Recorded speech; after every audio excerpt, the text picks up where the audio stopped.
नमस्कार सांग माने आज आमे बनेइबा छोट चिंगुड़ी आलू बेसर झोल एक नुआ प्रोसेस रे।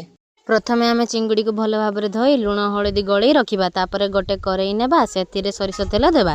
तेल गरम हेबा परे चिंगुड़ी को पकेई भाजिबा। देखंतु एठी केमती भाजा होउची। चैनल ले नुआ थिले सब्सक्राइब करिवे एवं वीडियो टी को लाइक करिवे। नुआ रेसिपी पई कमेंट रे कहिवे। चिंगुड़ी भाजा रेडी।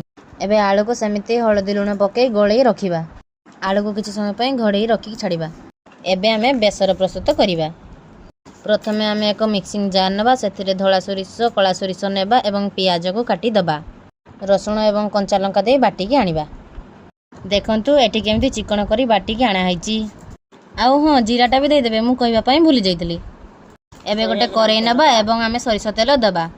एबे आमे मैग्नेट कर रखितबा आलू गुडा को नै भाजिबा। पूरा सिझिबा पर्यंत भाजिबे। एबे हमर आलू चिंगड़ी भजा रेडी। देखंतु एठी केमती भाजा हैची। सेई करेई रे आ किछि सरिष तेल नै काटी रखितबा पियाज को दे भाजिबा। पियाज ब्राउन कलर हे गला परे बाटी रखितबा बेसर को दबा। आ दुईटी मीडियम साइज टमाटो को काटी की दबा। एबे बेसर एवं बिलाती को भलो भाबरे मसलाटा कसिबा।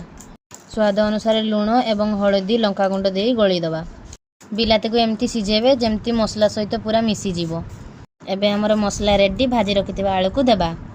आलू को कसी रखितबा मसला रे देई कसी साला परे चिंगुड़ी को दबा। तापरे किछि समय पई कसिबा। कोसा हेई गला पानी दबा।